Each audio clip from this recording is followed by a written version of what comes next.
The story begins at the exit of a village called Tendale, where an armed man is inspecting a group of people and rudely checking their tickets.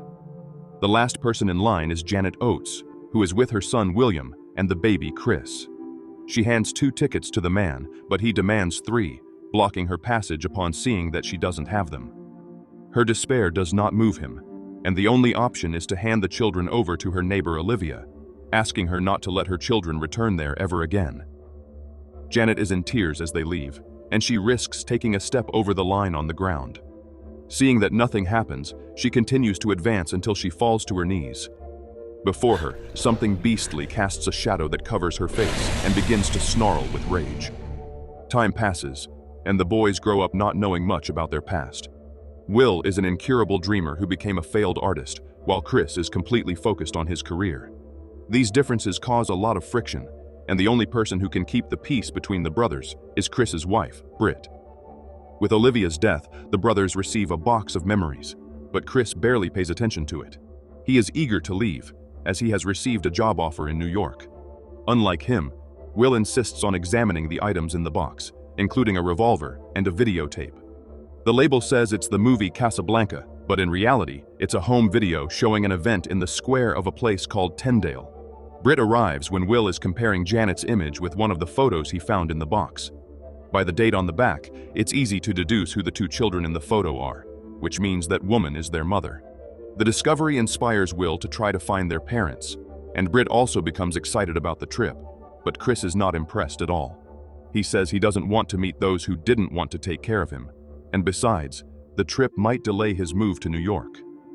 Irritated, he also asks who is going to fund this trip, since Will never has any money. This topic ends up causing an ugly fight, and Britt is disappointed with her husband. Regretting it, he changes his mind and goes to pick up his brother the next day. Will is very excited, and now that Olivia can no longer stop them, the brothers return to Tendale. The little they discovered about the village has to do with the legend of Bigfoot. This fascinates Will even more, and he even buys a curiosity book about the monster. Apparently, Bigfoot is known for its high whistles and for navigating through knocks on wood. The red line is still on the ground when they arrive at Tendale. Tired of driving, Chris stops for a moment to nap and wakes up startled by a local peeping through the window. A note on the windshield warns that Britt and Will went to fetch food and will be back soon. With Olivia's camera, Will starts recording the adventure in a playful tone until he sees a figure running into the brush in the distance. Returning to the car, he is excited to share his experience, but gives up when Chris mocks his craziness. The inn where the trio will stay is quite remote, with even an electric fence around it. Chris laments his brother's stupidity when he decides to test if it actually shocks, and once again, it's Britt who saves the day by finding an alternative entrance. Still holding the camera, Will captures a romantic scene through the upstairs window, but the filming is interrupted by a sudden noise in the garden. Before he can investigate, Chris appears with Emma, the innkeeper, and the 3 go to fetch their bags from the car. Emma takes them upstairs and informs them that they will be sharing it with Australians Wyatt and Sharon. The peculiar decor is a mix of esoteric elements and hunting-related items. Will keeps filming everything and is especially intrigued by a statuette on the shelf in his room. When Britt goes to the bathroom, Emma asks if it belongs to Chris. He finds her way of speaking strange, and she quickly corrects herself, asking if they are married. Finally alone, Chris pulls a bottle of pills from his pocket, but quickly puts it away when Britt returns to the room. Meanwhile, Wyatt is telling Will stories about the bears he hunted in Australia and even shows him the knife he used. Will is so impressed with the couple's radical experiences that he ends up asking why they came to this dead end. Without hesitating, they reply that they came in search of Bigfoot. Will doesn't want to seem too gullible in front of strangers, but he's beginning to realize that these 2 are not as skeptical as his brother. Wyatt explains that the tip came from an elderly couple they met in their adventurous life, and Sharon remembers that they were very emphatic in recommending a visit to Tendale. Suddenly, Will freezes upon hearing footsteps right behind him.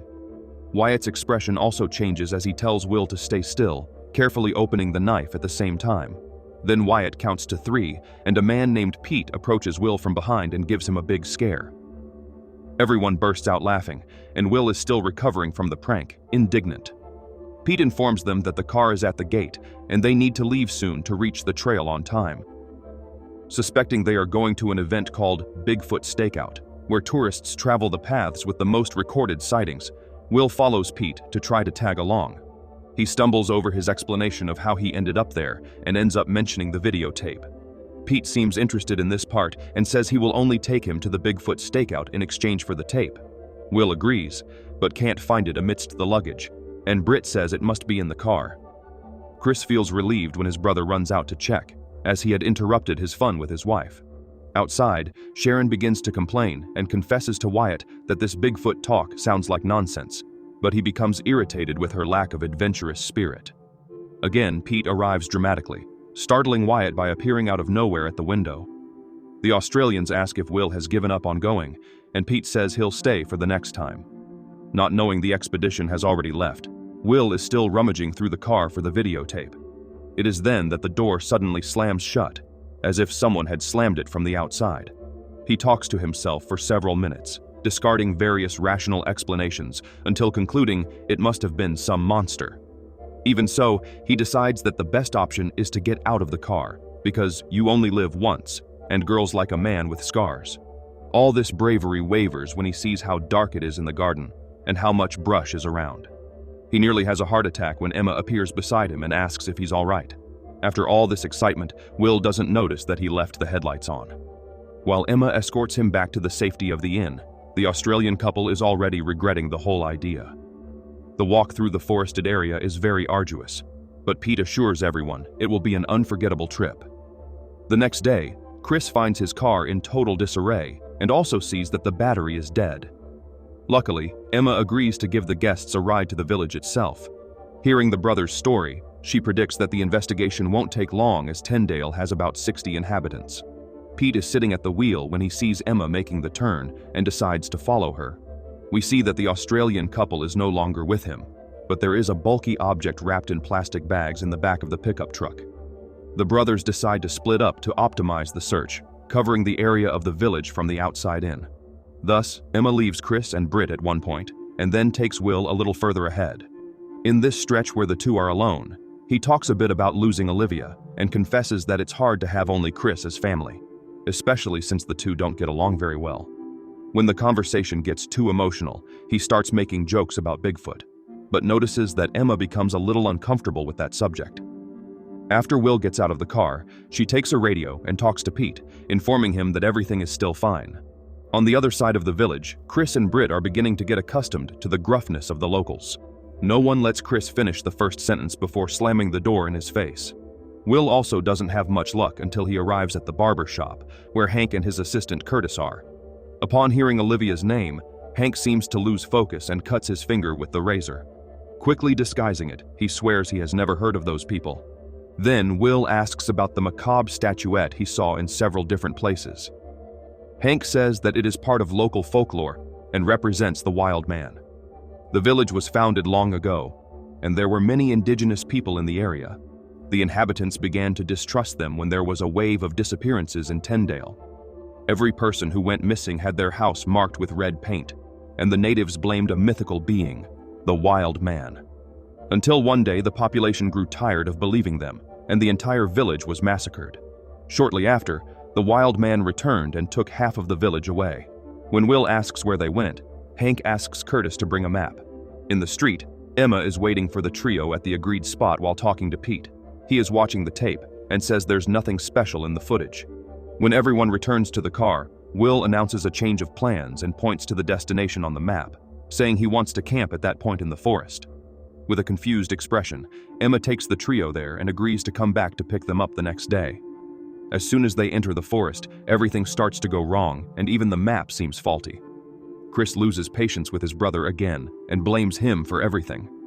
The fight is so ugly that the two resort to insults in the middle of the woods, until Chris's bottle of pills falls from his pocket.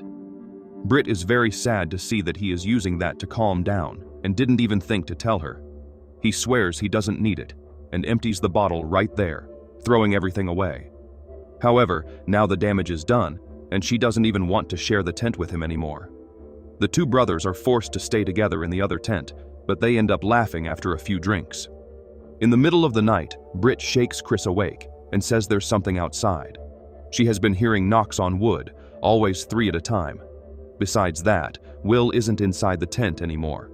As the two go out to look for him, we see that he is pointing Olivia's revolver at something in the bushes. It is then that Britt also sees something moving and lets out a scream as Will shoots. To everyone's horror, Emma emerges from behind the leaves with her hands on her stomach, where she was hit by the shot. The couple rushes to help her, and Will is in shock until he hears a whistle and decides to follow the sound. Britt takes Emma to the car, and seeing that Will isn't with them, Chris decides to stay in the forest to look for him. On the road, Emma tries to explain that it's not possible to go to the hospital because they cannot leave Tendale and will die if they try. Britt isn't sure if the other is delirious, and the situation worsens when another car appears. Emma gets very nervous and pleads with Britt not to say anything about the shot. The driver of the other car is Hank, and he gets out to talk to them. Even in great pain, Emma composes herself and says that they are going to the inn. He is suspicious, asking why she is in the back seat, and she lies that she drank too much. Hank says he heard a shot a little while ago, but she responds that she didn't hear anything. More and more confused, Britt grips the gear shift and starts to say goodbye, trying to get out of the situation as quickly as possible. Then Curtis arrives from the other side and knocks her out. In the forest, Will enters a sinister cave where he finds some clothes and objects. He picks up a matchbox and lights one, illuminating what appear to be skulls. Still searching, Chris accidentally stumbles upon a stone that reads Brother Silas and the date 2009. Pushing aside the vegetation, he finds other stones like that one, all with similar inscriptions, as if they were tombstones. Will hears another one of those whistles coming from the back of the cave and throws a stone in the same direction. Seconds later, the stone is thrown back and comes rolling over the stacked bones. At the same time, Chris finds the stone with his father's name, and just a few steps ahead is his mother's. When Will lights another match to take a look at those skulls, he discovers they are not human. Then, something extinguishes the flame and begins to move inside the den. Will gets scared and fires the weapon again, alerting his brother, who is not far off. The two end up meeting at the tents, and Will shows the skull to Chris, saying it belongs to the wild man. In the basement of the inn, Britt is chained next to Wyatt, who has already lost consciousness. Pete enters to get him and exits again, ignoring the girl's screams. Will and Chris find Emma's radio lying on the floor and try to call for someone. Pete hears them, but argues with Curtis, thinking it's him messing with the device. Then he goes to the control room and warns the others that it's about to start. On the screen, we see that Wyatt has been left outside with a chain around his neck. He wakes up disoriented and starts calling for Sharon until something attacks him, and he is dragged into the darkness. After recording everything, Pete returns to the dungeon and grabs Britt, because now it's her turn. Chained to the tree by her neck, she cries hysterically. But Pete says that this is a trade. Everyone needs to have a ticket out if they want to escape Tendale, and Britt is going to be someone's ticket out. Returning to the inn, he argues with Emma for being careless, and also with Hank, who drew the map. Unlike the Australians, these three were not sent by some ally from the outside, and the plan was to let them go unharmed. Every mistake like this puts everyone at risk, since the disappearance of the three could soon cause problems. Hank says he mistook the situation and thought they were one of the outsiders' gifts, like Wyatt and Sharon. Emma can't explain herself, but Pete figures out that she was trying to escape. In the midst of the conversation, Curtis mentions that Sharon was left free in the forest, and Pete tells him to shut up, not wanting to admit he also took a risk. On the road, Chris is very anxious, unable to talk to Britt. Pete is just deciding what to do with him and his brother when the two enter the inn. Chris runs up the stairs and finds the control room, where one of the screens shows his wife chained in the bushes. Outside, Will is trying to start the car and resorts to somewhat dramatic methods, accidentally electrocuting Hank. Chris is attacked by Pete still in the control room, while Will enters the inn yelling that he killed the barber. Emma begins to whisper that Britt is outside, and Will comes closer to hear her. Coming up behind him, Curtis almost steals the gun from his waist, but Emma manages to give a hint with just a look, and Will turns around at the right moment. He shoves Curtis against the wall and traps his head in a bear trap. Unintentionally, Will eliminates 2 of his 3 enemies in minutes. When Pete shows up in the kitchen, his surprise at Curtis's fate is the same as Will's upon seeing him carrying his unconscious brother. Will points the gun at him, but Pete uses Chris as a shield while backing away. Then Sharon appears behind him, ready to save the day, but Will pulls the trigger just at that moment and hits her by mistake. When he tries to fire again, it only announces that he has run out of bullets. Triumphant, Pete takes Will out to the forest and forces him to secure the chain around his neck. Chris wakes up shortly after, and Pete leaves the three of them there, communicating with them through the loudspeaker outside the inn. Explaining what will happen, he says he will play a tape, the gods will come to eat them, and he will be free. The sound that starts next is unbearable. Will throws himself on the ground and advises the couple to do the same because the last chance is to pretend to be dead. They barely consider the idea, more worried about the movement that just started in the brush. At the same time, the noise stops playing, and what comes out of the loudspeaker is the voice of a police officer asking what the emergency is. Emma responds with a confession that she has spent her entire life as an accomplice to a gang of murderers. Will has a better idea this time, and the other two agree to try. Climbing one on top of the other, they manage to pull the chains over the tree. The last one gets snagged, and Britt almost hangs herself, but Will runs to support her. Furious with Emma, Pete drags her to the control room to force her to watch the sacrifice of her new friends. But he is the one who is shocked to see the offerings fleeing. He rushes to the front door and meets Will with the rifle, but that is when Chris surprises everyone. He tackles his brother with his body before bringing down the enemy. The two engage in a very clumsy fight until Britt hits Pete's head with the skull she found in the car. Will hands Emma over to Chris and goes to fetch the tapes from the basement, wanting evidence to expose the satanic village. However, Pete is already up when he is returning. Fueled by rage, he complains that he has carried the village on his back all these years and has never stopped feeding the gods. At that moment, a huge creature leaps onto him and starts to devour him in front of Will, who takes the chance to run away. He is almost at the car when a paw steps on the chain, and he drops the bag with all the tapes. Facing the monster, Will insists that he needs to grab them, even when Chris begs him to get in the car. Will orders the two to leave and grabs the packets, running through the brush while Chris crosses the city border. Exhausted, he falls to his knees in the middle of the forest, and the creature approaches him slowly, touching the top of his head.